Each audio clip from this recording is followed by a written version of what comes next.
with the product development team. I used to work on the go-to-market strategies, so on and so forth. Uh, so yeah, that was my initial journey before joining Google with startups in Pune itself. Uh, just like you, when I was in second year, I came to know about this program called as Google Student Clubs, and I was very, very enthusiastic to know more about it. Unfortunately, when my parents got me admitted to Cummins College for Engineering, I thought it's going to be one boring college of women. What would they do over there? And engineering was not something of my choice because I always wanted to serve for the community. And I thought taking up medicine as a field will be more beneficial for my aspirations in my career. So I thought becoming a doctor, I can help more people, make them happy and stuff like that. As soon as I heard about Google Student Clubs, which is now called as Developer Student Clubs in India, I was the first one to apply for this program. I was very excited about it. Although I had very little confidence about my technical skills, having said that, I was just in my second year. I was afraid if I would be able to make space for myself in this team. I had a really good senior who used to mentor me, who used to give me a lot of guidance, who used to encourage me to learn a lot of things. With this, I started learning Android along with my senior, who used to deliver talks in our campus. So little things like setting up Android Studio, which was a nightmare those days. Uh, Gave me a lot of confidence because internet was not as fast. I'm talking about 2013. So 2013, 2014, when internet was not that fast. So installation used to take a lot of time. Apart from that, it was Stack Overflow was not that popular. So if you're stuck with any installation, you did not have an opportunity to explore over Stack Overflow. So there was Google Groups those days where we used to talk about existing problems that each one of are facing, and someone who has already dealt with the problem can come back and answer. So that is how we were solving problems in a smaller group of people. But with this, I could understand what is an operating system, how does it work, what are the different operating system requirements, what is Haxim. I could understand what is Java, what is Java files that you need to install in order to make your Android SDK run. So this gave me immense understanding about technology, and this was my first step, dipping my toes in the world of communities and tech. Started getting a lot of confidence after this, which means I was no more the one who was sitting outside a workshop hall and only taking registrations, but taking a step inside the hall, helping solve problems that the attendees were facing, and also sometimes replacing my senior who used to give talks or to explain a concept that could have been explained better by me. With this, I thought it's the time that I can go ahead and give my first talk.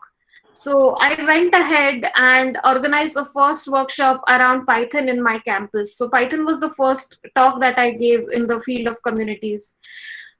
I explored Python thoroughly. I used to sit for 8 hours together, learn this technology because it was very exciting to me. I used to take a lot of free projects that were available online and experiment with those.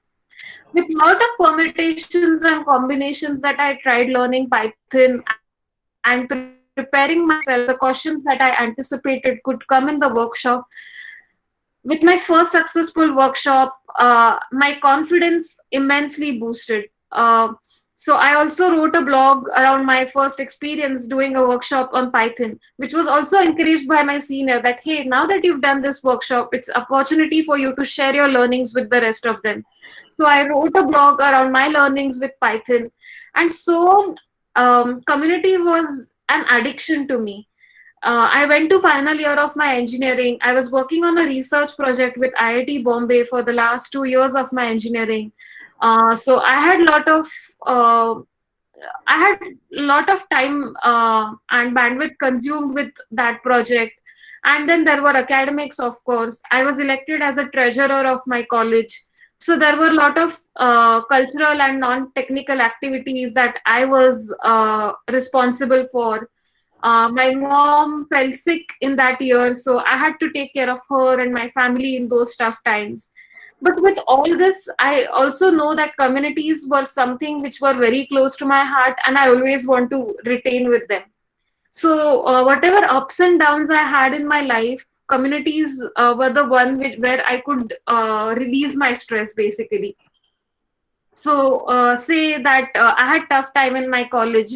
An event which went very well used to help me forget about that stress completely. And the next Monday I go to college, I went with a fresh mind, so I could deal with those challenges easily. Coming back home after another successful event, even if I knew that my mom is not keeping well, I had the confidence that, hey, things are going to work out well. I got that positivity from the events which used to happen on a very good level.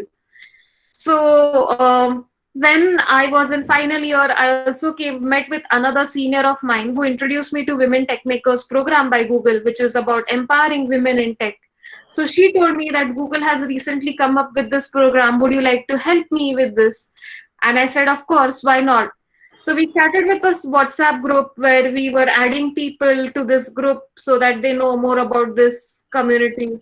That time WhatsApp had a limit of participants as well. Say 50 participants were only allowed in those days. But we were doing all that we could do to invite more and more women to be a part of Women Tech Makers Club in Pune. So this is how my journey with communities went on. Then my when my first startup failed, I came up with a startup idea by myself. I was leading those ideas. So I could meet a lot of investors for this. I could meet with a lot of industrialists who are in similar domain or are in the startup domain itself. So CEOs, founders. This gave me a lot of exposure to industry people and their learnings. Even when I was a student, I used to go to community meetups. I used to talk to the professionals in those meetups. I used to tell them that, hey, I'm working on this project. It might not sound great to them while I was telling the projects that I was really proud about, but of course, this was my one way of creating a pipeline to talk to them, create an interaction opportunity with them. Then they used to tell me, hey, if you're using PHP, maybe industry no more cares about it. Do you want to try something which is a better replacement for PHP? Or if I'm stuck with something like an ML model which is not working, and TensorFlow had recently launched its 1.0 version, and I was scared. It's a Google technology. Will I be able to use it in my projects? So these professionals used to tell me, hey, these are the resources you can refer to in case you want to involve TensorFlow in your projects. So these were the networking opportunities that I got in communities that boosted my confidence. And trust me, I was a last bencher who was not at all confident about my own skills. So nevertheless, I did not know that I would come so far with communities. Well, with all the corona situation that's going around, do you also feel like you want to go to a different planet altogether? Do you feel like, I hope this earth doesn't exist at all and I wish I could just go somewhere, I could freely roam around, eat whatever I like, hang around with my friends, go for trips, go attend college as if they were not as boring as they sounded before, so on and so forth. Who doesn't want to go back to that old world again? But today, why are we here? Like, why are you listening to me? Why do you feel that you should talk to me today?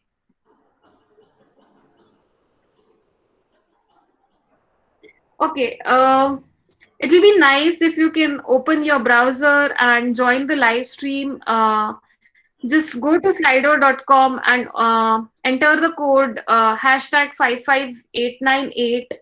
I have the first question for you over there ready. If you can answer the answers over there, that will be great.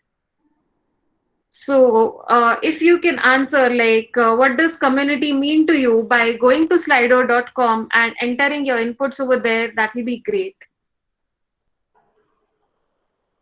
Are you all with me? Yes, can you put URL on the chat box? You don't need to enter a URL. Probably you can just enter the code hashtag 5598 898. Sorry, I can enter it in the chat box as well.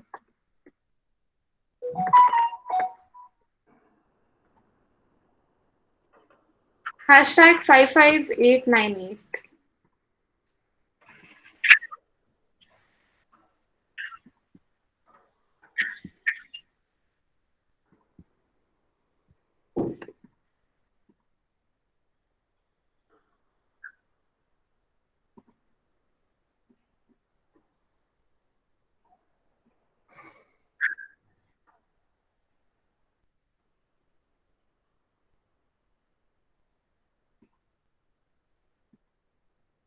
Okay, I can now see some interesting answers coming up. What does community mean to you?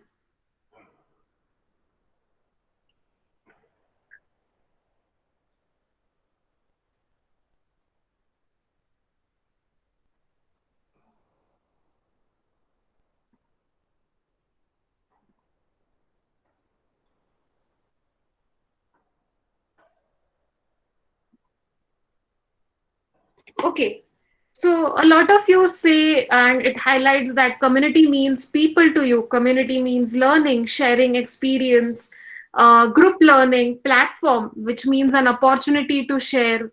It means improving your skills, so on and so forth. That's interesting. Um, okay, let me go back to my slides. One sec.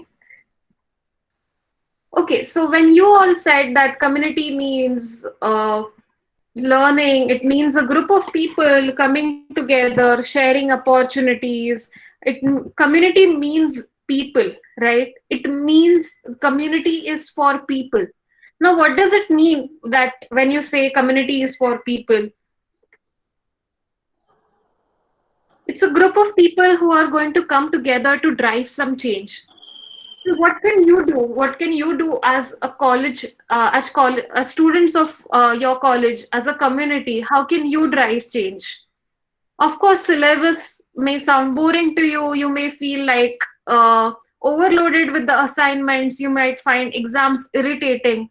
But trust me, I have been through this recently, and lately I have realized that everything was planned for a good side. The basics that you learn will help you throughout your life in case you're planning to pursue a career in programming. So thoroughly practice your coding basics. It can be arrays. It's just not about the concept that you learn with arrays. How do you implement arrays? Where can you implement arrays? Which are the use cases where you can use arrays? Or if you feel like, if you are aware about linked list, circular linked list, and singly linked list, doubly linked list, where to use which one of them in real life test cases. So if you are appearing for an interview in a company, say Google, they would ask you which of the algorithms will you choose? Why will you choose them over other? If you have a reasonable logic in explaining which of the algorithms you're choosing, why are you choosing them, definitely it's going to create a very good impact and impression about you in front of the in front of the interviewer. So be prepared with these answers. Arrays are just not about an assignment that you get. It's also about an opportunity to think how arrays can help you in practical world. So clear your basics, because unless you know how to keep your software secure, you're going to end up making something which may not last forever. So if you're planning to build sustainable software, you have to use the um, right concepts at the right places. If you want to become an entrepreneur, you're heading the entire business, you have to make the right choices. So you need to have an ability to question, even if you're hiring developers, and a questionable opportunity to ask them, hey, why are you using this and why not this type of concept? You need to know a lot of things by yourself if you want to question your employees. Of course, you cannot leave everything on them because you are the executive decision makers. So that's why it's important to keep your basics very fundamentals very strong, because they are going to help you on a longer run. And I need not tell you that no business is going to be as progressive as much if it is coupled by technology. So be very sure that you know and learn technology in a way that can help you build solutions for a very longer scale, for billion users. Population is growing, challenges are increasing, threats are increasing with technology. So you have to keep yourself updated with the latest tech. You have to make sure that your product is sustainable for any age group, for the right type of people you're building your product, so on and so forth. So why am I telling you all this? Maybe you don't want to know how to crack an interview, but you want to contribute to a community and you already have ideas. So I want to know more from you. How do you want to contribute to the community? So if you can go to slido.com again and answer how do you want to contribute to the community, that will be great. So just go to slido.com, slido.com, and enter the same event code 55898.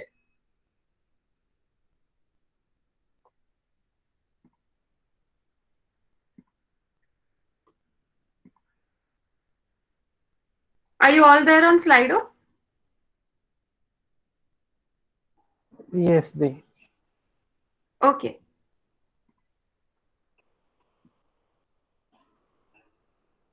Okay, I can see some interesting answers coming.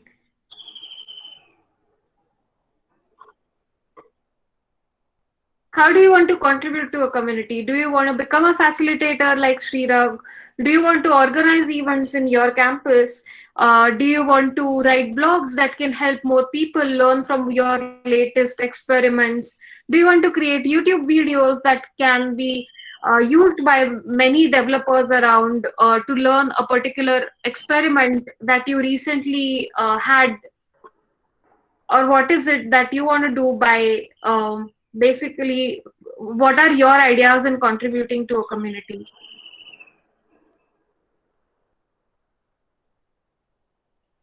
Okay, a lot of interesting answers again, which mostly says you want to share, support, bring in DSC to your campus, which is one interesting suggestion over here.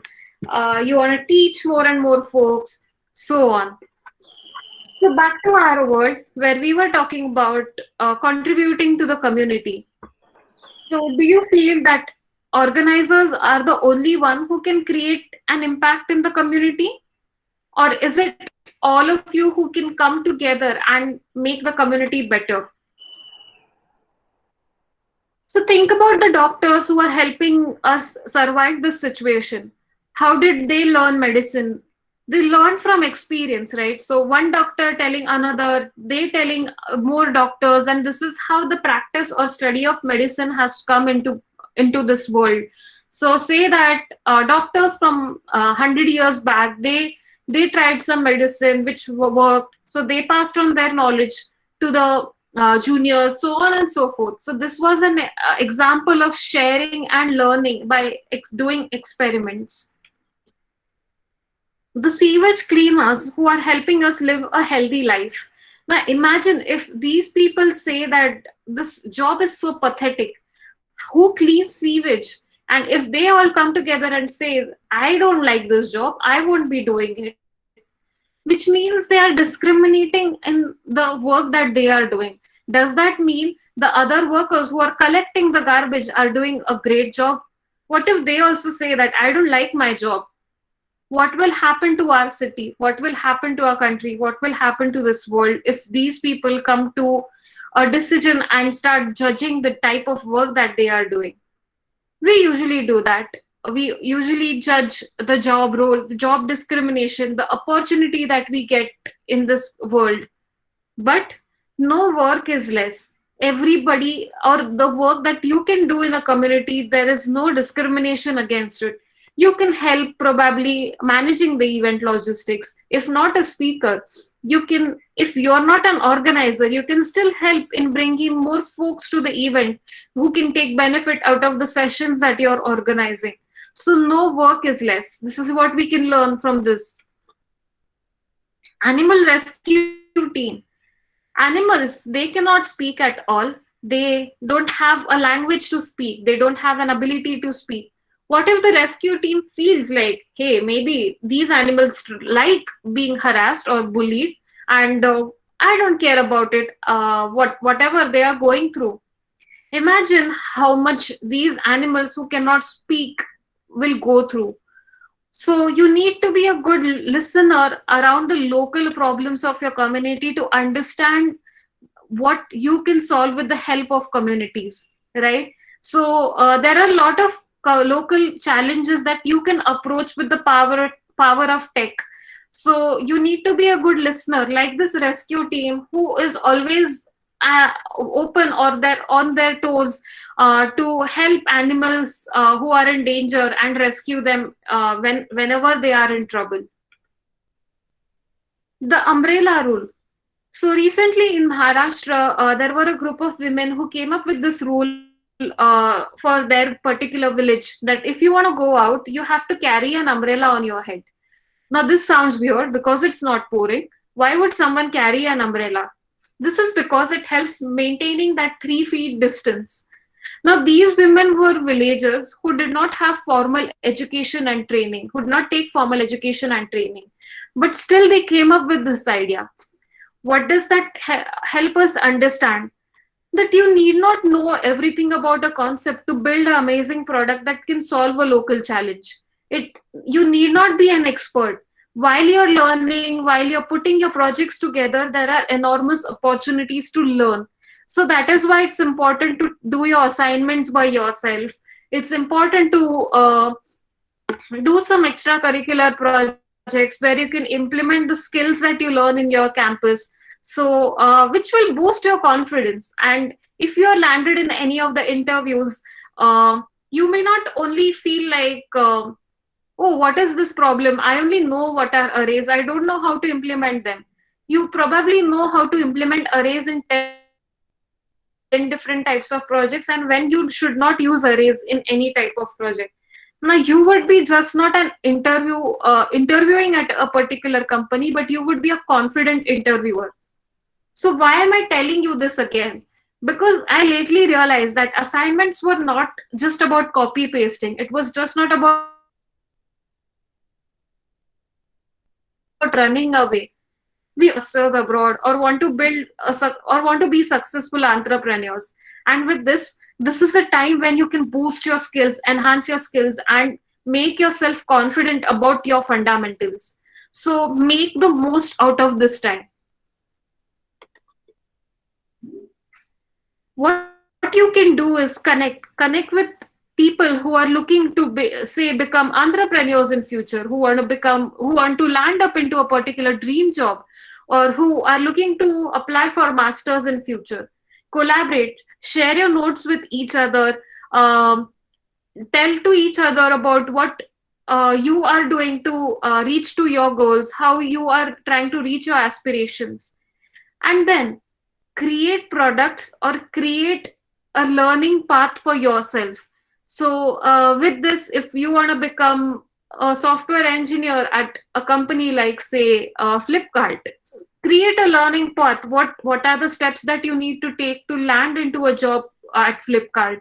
What are the coding questions that usually Flipkart asks? How you can prepare for it? Set a timeline. So say within first 8 months, I'm going to try to reach an interview at Flipkart. If it doesn't work, I have a plan B. I can take up that. So do not discourage if your first interview with your first dream company did not go well. It's okay. Failures are anticipated and you should learn from that. In fact, that gives you another opportunity to come with a better version of yourself. So do not get discouraged by your failures. Go back again, meet with the same group of people you were working with. If they were successful, ask them how did they achieve success. If they were not, together work again and see how you can become successful in your life. So yeah, this was all about how communities help me from an underconfident person to what I am today, a little more confident, still eager to learn from all of you folks around me, the ones I meet at my presentations, so on. So this is what brings to a normal girl like me, who could reach to her dream job in just say 1.5 year of her first job. And that was because I was always open to learn. I always thought that if my dream job is not where I am working today, I have the time right now to work on it. So I used to use my lunch break. My second job was like 40 kilometers from my house. So I used to use that travel time to study, learn new things. Initially, I thought maybe now life is going to get hectic because travel time has increased. But I created that opportunity for myself to learn. So that is how I deal with my aspirations. I used to use my lunch breaks to study something new. I used to only eat my tiffin in just 7 minutes, like accurately 7 minutes. I used to finish my tiffin at office and then use the rest of my lunch break, where my other colleagues used to go out for a cup of tea or something like that. I used to sit at office and learn new things. One of my favorite hobbies was creating a replica of existing products. Say there is a website which looks really interesting and I want to learn Flutter, I would use Flutter and see how I can build similar product with that. So this gave me an understanding how to build products at industry level, so on. So yes, that was all about me. Thank you so much for patiently listening to me.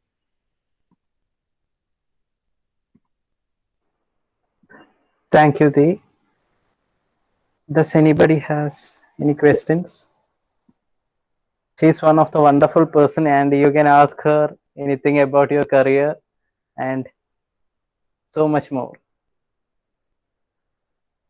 So, will this pandemic will have any effect on our careers or any the machine learning system industry is one of the booming industry. Will this affect in any way or it will grow? Uh, so yes, things are very unpredictable right now, and if you see, a lot of companies have started weighing off people from their companies, so which might threaten all of us, which might make us feel insecure that maybe the world is near to end, or maybe the industries will have a complete new face after the pandemic is over.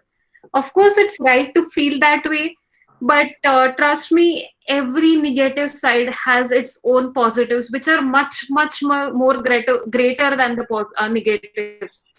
So whatever is happening right now will bring in a very, very positive change. So let's wait and see what are the best things that are going to happen in the industry in the coming years.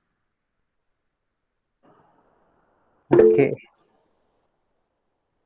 I can see one question in the chat box. Do you mind unmuting yourself and asking the question?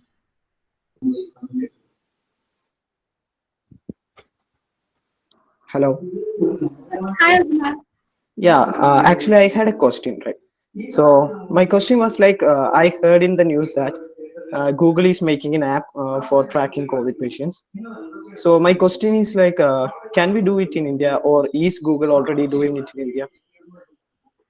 So currently, Google is looking for approvals from the legal team. Like few countries have already gotten government approvals. For India, the work is still in progress.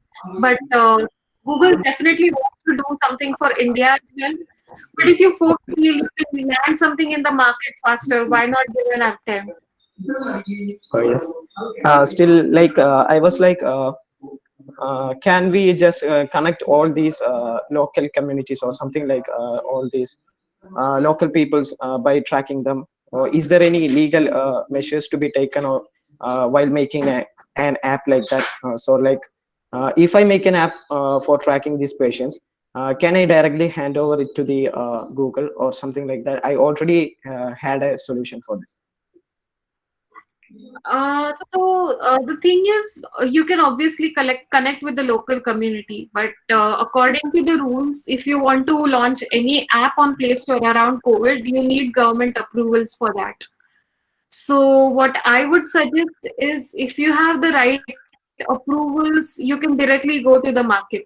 But as far as I know, and this doesn't make me feel you discouraged about the current situation, but Aragya Setu is already one such app which is helping in contact tracing.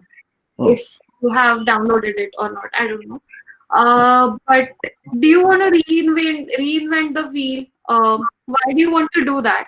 If you feel like you have a better solution, of course you have all the opportunity to present it, so go ahead and present it to the relevant people. If you feel like you have stronger features in your product, obviously you can launch that product. My only suggestion with you will be that if you are taking all the efforts in launching this application, then make sure that you have the right approval so that you get into the market and have the right success with the right product that you have built. Okay. Thank you. No problem. Hello, ma'am. I'm Anjali. Hi, Anjali. Yeah, I just want to ask you, how will machine learning help us in the future to predict artificial disasters like this one? So, if you know, machine learning is all about learning from the previous experiences, right? So, all that is happening currently is giving us a lot of information or training materials for our machine learning models. But of course, the next disaster that might come, which may not have similar, what do you call, similar features. So, for example, the next disaster is something as waterborne disease. So, the experience that we are getting right now may not help because it's all about a disease which is like spread by contacting one person to another. So, of course, we need the right examples to train our systems, and it's going to take a lot of time, I would say that, because we need to advance the technology a lot more before we could understand about the pandemics well in advance, or we could avoid pandemics with the help of technology. Yes, ma'am. Thank you, ma'am. Thank you.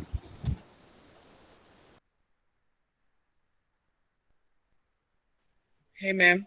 Hi. I'm Manish, and I'd like to know about the steps you've gone through before joining Google. Like the interview process. So, to be honest, with my first round of interview, so my friend told me that there is an opening at Google, why don't you try? And just to make her happy, I just went and I applied for this program. So the minute I sent my resume to the recruiter told me, would you like to have a quick chat for around 5-10 minutes right away? And I said, why not? I thought probably he has some questions around my resume. So I was like, yeah, sure, let's have a chat. And apparently that was my first round of interview. So I did not even realize that it was my first round of interview unless I got my second email saying that your resume is shortlisted for the second round. Second round was a bit confusing because I don't know what exact questions they would ask and stuff like that. So I did not think much about it because probably I thought I would never make for this role. So I was like, if you work too much, maybe you feel disappointed because you worked hard and then in the end it just did not turn out in your favor. So what I did was then I went to give a talk in Indore, GDG Indore community, and I was busy over there. I had 3 sleepless nights when I went to Indore because I had connecting flights from Pune. So 3 nights I literally did not sleep for one single hour. And next day I had my second interview. So you can imagine how my interview went. Like, my mom was playing mixer in the background. She was like cooking something. I'm telling her, please wait. I'm answering my questions. But it was as candid as that in the second round. So yeah, that was about first 2 rounds, and then the others were like just waiting for the results. That's it. Okay, ma'am. Thank you.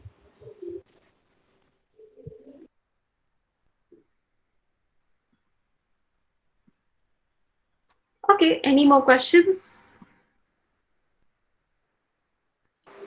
Hi, ma'am. I'm Sharanya. Hello, ma'am. I already. Okay.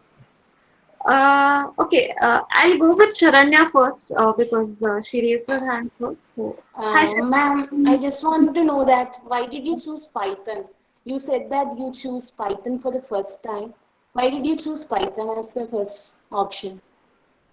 So, my college syllabus had C as the first programming language that I had opportunity to learn, followed by C++ in second year. But someone told me Python is very easy. I just heard that somewhere, and then I was like, okay, if it's easy, then probably I'll have faster success. And with that, I can learn other languages. So that's how I went with Python first. Thank you, ma'am.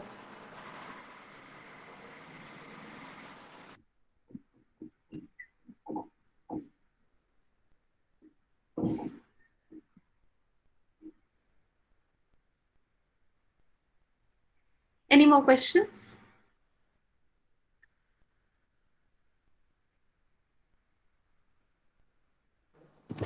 Hello, ma'am. My final Anthony. I in this beginning I have some introduction that I am the staff coordinator of this program, and like to ask that how the Google helped this the institution, whether they are providing any machine learning kits for the students to work on with, any how what are the different ways the Google can help us so that we can work on that and try to get more students to that platform. So this year, unfortunately, there's no university-specific program around machine learning.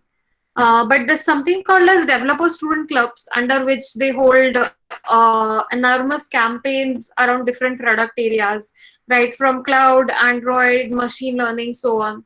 So that could be one way where you can get training resources and other type of support from Google if at all they are planning any campaign around machine learning. But apart from that, there is TensorFlow user group in Thrissur. So if you want to be a part of it and contribute in any other way, then you can connect with the organizers and be a part of it.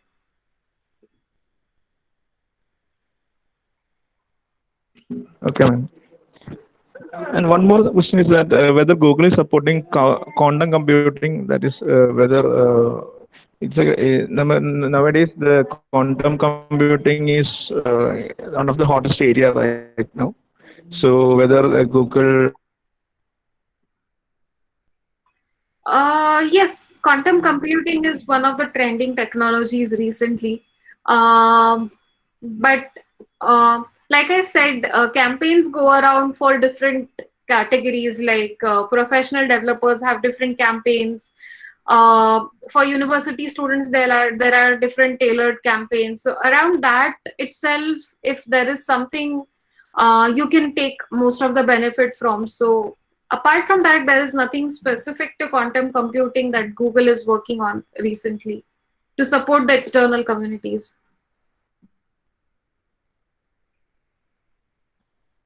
Okay, thank you.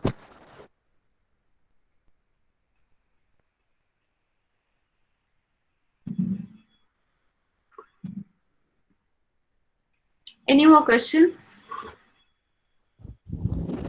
Hello, ma'am. Hi. My name is Jerome. Hi. I just want to know which programming language, in your opinion, is the easiest one? Is it Python?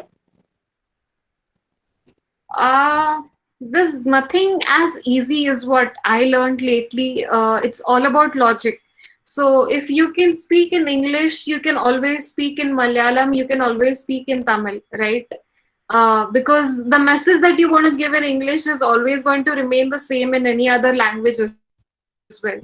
So what I understand is, as far as your logic is clear, No language is difficult. You just need to understand how computers speak. If you understand their language, everything is easy. Okay, thank you.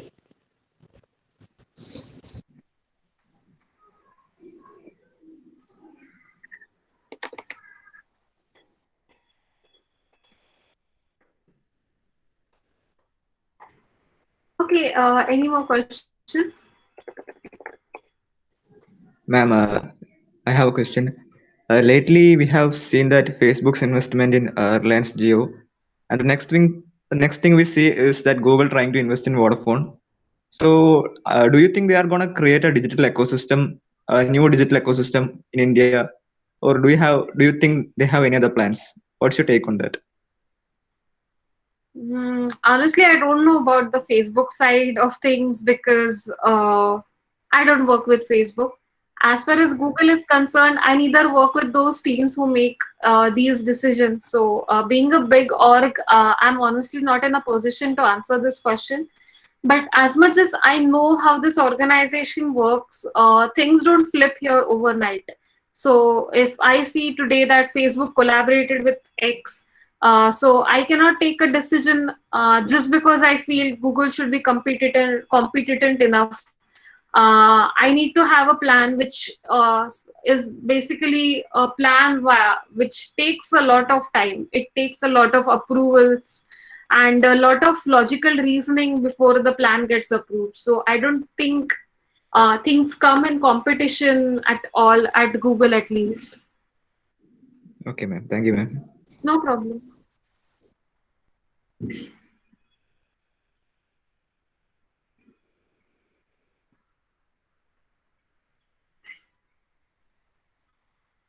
Any more questions? Ma'am, it's me again, Anjali. I would like to ask how we can bring a DSC into our college. So the applications for Developer Student Clubs program were open for almost 2 months now. So if you have applied and if your application gets shortlisted, then you just get a DSC in your campus.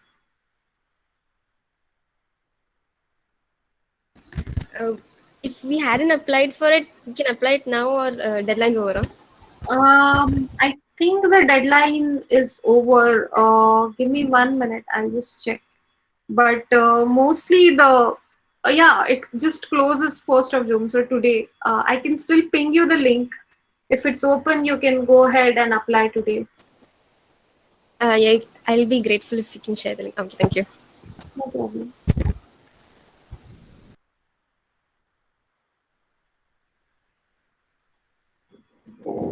Okay, if there are no more questions, we can sign off for today. But let's stay in touch. My Twitter handle is @Nikita Gandhi. So we can stay connected over there. Yeah, thank you, ma'am, for wonderful session, and thanks a lot for coming. Thank you.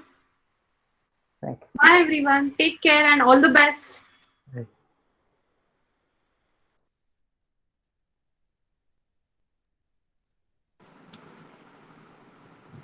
you.